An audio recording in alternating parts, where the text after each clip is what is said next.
দিয়েছে। তো এই 4টা থেকে এখন পর্যন্ত যে ভাঙনের প্রবণতা, এখানকার মানুষ আতঙ্কে আছে, মানুষ ত্রাহিতাহি করছে।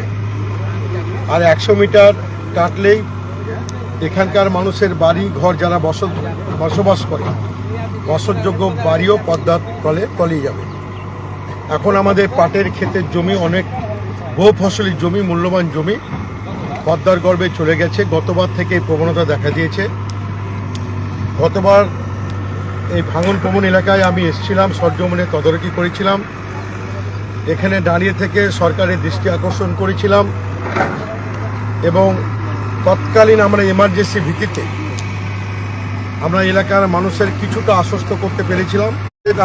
করলে তো হবে না, পার্মানেন্ট সলিউশনের দরকার। সেই সময় আমি ইরিগেশন দপ্তরের সমস্ত আধিকারিক নগর গ্রামে মানে আমাদের সরজমিনে তদারকি করেছিলেন। পার্মানেন্টভাবে যাতে ভাঙন প্রতিরোধ করা যায় তার জন্য একটা স্কিম নিয়েছিলাম। স্কিমটার আনুমানিক মূল্য 17,85,00,000 টাকা। সেই স্কিমটা আমাদের টেন্ডারও হয়ে গেছে, টেকনিক্যাল বিটও ওপেন হয়ে গেছে, ফাইন্যান্স আটকে আছে। আমি এখান থেকে রাজ্যের মাননীয় ইরিগেশন মিনিস্টারকে আমি ধরার চেষ্টা করলাম, লাইনটা পাচ্ছি না। টেলিফোনে যদি কথা না হয়, আগামী মঙ্গলবার, আমি সোমবার কলকাতা যাব। আমি সরাসরিভাবে ইরিগেশন দপ্তরের মন্ত্রীর সঙ্গে আমি যোগাযোগ রাখব এবং এই যে 17,85 কোটি টাকা এই যে আমাদের স্যাংশন আছে, ফাইন্যান্সিয়াল বিটের জন্য আটকে আছে, এটা যাতে তাড়াতাড়ি ছাড়পত্র পায়। প্রয়োজন হলে আমি মুখ্যমন্ত্রীও দৃষ্টি আকর্ষণ করব। তার কারণ আমরা নিজে পদ্মার ভাঙনে ক্ষতিগ্রস্ত। পদ্মার ভাঙনে আমরা অনেকে সর্বশান্ত হয়েছি। এখানকার অনেক যারা জমিদার, যারা জমি জমা করে জীবন জীবিকা অর্জন করে, এই ভাঙনের কারণে পথের ভিখারি হয়েছে, ক্ষেতমজুর হয়েছে, লেবার হয়েছে, তারা পরাজয়ী শ্রমিকে পরিণত হয়েছে। সেহেতু এটা আমাদের আতঙ্কে, আমাদের দুশ্চিন্তার কারণ। তবুও প্রাকৃতিক বিপর্যয় কাউকে বলে কয়ে আসে না, আর প্রাকৃতিক বিপর্যয়ের সঙ্গে আমাদের লড়াই করে আমাদের বাঁচতে হচ্ছে।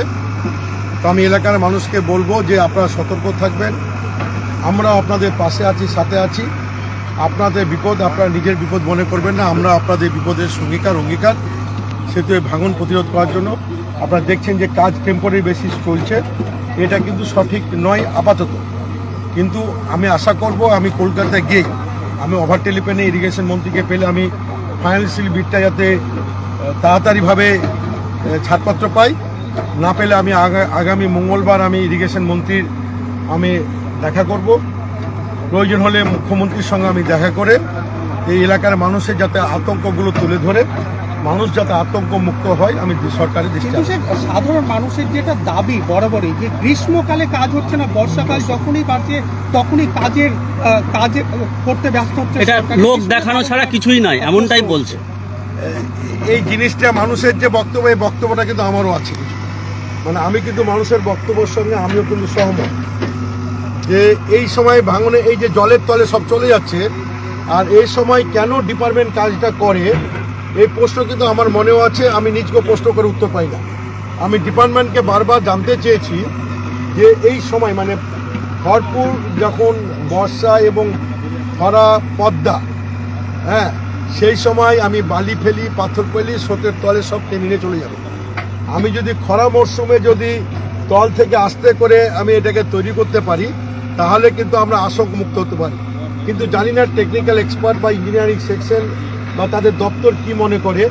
আপনাদের যে প্রশ্ন, এই প্রশ্নটা কিন্তু আমার মনে ঘুরপাক। এতগুলো কৃষক যারা ঋণ নিয়ে, যারা ধার করে এই ফসল ফলিয়েছিলেন, তাদের কিন্তু চলে যাচ্ছে চোখের সামনে। আমি এদেরকে বলবো যাদের জমি এই পদ্মার গর্ভে তলিয়ে গেছে, আমাদের কোনো প্রভিশন নেই যে পদ্মার ভাঙনে ভেঙে গেলে ক্ষতিপূরণ পাই, এটা আমাদের দুর্ভাগ্য। যে ক্ষতিপূরণ দেওয়ার কিন্তু কোনো প্রভিশন আমি কিন্তু খুঁজে পাইনি। এই নিয়ে একাধিকবার আমি বিধানসভায় বিতর্কে অংশগ্রহণ করেছি। আমি বলেছি যে আমাদের ভাঙনে আমাদের জমি, স্থাবর আস্থাবর সম্পত্তি চলে যায়, আমরা ভিখারিতে পরিণত হই, পরিযায়ী শ্রমিকে পরিণত হই। তো আমাদের এখানে ক্ষতিপূরণ সহ কিছু যার ব্যবস্থা থাকে।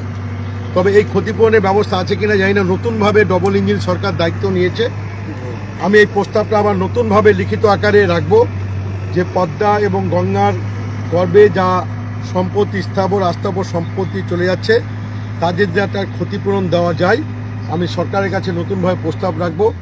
এবং এখানকার চাষি দেখছেন কত মানে মূল্যবান তাদের পাট ধান এই যে নেমে গেল, আমি চাষিদের বলবো তারা যাতে এডিও এগ্রিকালচার ডিপার্টমেন্টে তাদের জমি ধরে তাদের ক্ষতিপূরণে অ্যাপ্লিকেশন করেন। আমি এটাও সরকার ডিএম সহ যাতে ক্ষতিপূরণ পায়, ফসলের ক্ষতিপূরণটা পায় এগ্রিকালচার ডিপার্টমেন্ট এডিওর মাধ্যমে, আমি সেটা সরকার বাহাদুরের কাছে আবেদন করব এবং নিজেও আমি উদ্যোগ নেব যাতে তার ক্ষতিপূরণটা পায়, এই ফসলের ক্ষতিটা। কিন্তু এই জমির ক্ষতি আমি এর আগেও চেষ্টা করে পাইনি। নতুন ডবল ইঞ্জিন সরকার এসছে, কেন্দ্র রাজ্য একই সরকার চলছে, ওরা বলছে অর্থনৈতিক তাদের কাছে নাকি প্রতিবন্ধকতা নয়, সে তো আমরা প্রত্যাশা রাখতেই পারি তাদের কাছে।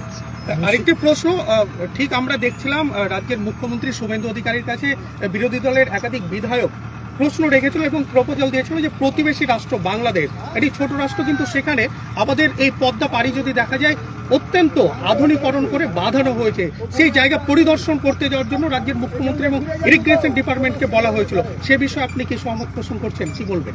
দেখুন, আমরা মুখ্যমন্ত্রীর সঙ্গে প্রশাসনিক মিটিং হয়েছে, আমরা মুখ্যমন্ত্রীর কাছে প্রস্তাব রেখেছি। আপনি দেখছেন যে মাটি বস্তায় মাটি ভরে মুখ সেলাই করে বস্তা ফেলে ভাঙন রোধ করা হচ্ছে। তো এটা মনে হচ্ছে আমাদের কাছে বা এলাকার মানুষের কাছে এটা প্রত্যাশিত নয়। এলাকার মানুষ বা আমরা মনে করি এটা শুধু টাকার সাধ্য হচ্ছে।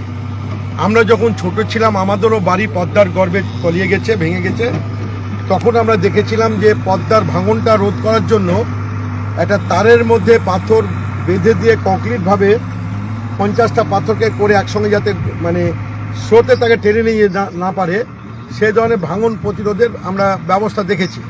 কিন্তু এখন দেখছি ডিপার্টমেন্ট বলছে যে বস্তায় মাটি ভরে সেলাই করে ভাঙন প্রতিরোধ, এটা কিন্তু আমাদের কাছে মানানসই নয়। আমি ইরিগেশন দপ্তরের সুপারিনটেন্ডেন্ট ইঞ্জিনিয়ারকে আপনাদের সামনে আমি রিং করেছিলাম, আমি ওনার কাছে জানতে চাইলাম যে আমরা মুখ্যমন্ত্রীর কাছে প্রস্তাব দিয়েছি, উনি মুখ্যমন্ত্রী বলেছেন ব্যাপারটা কনসিডার করবেন।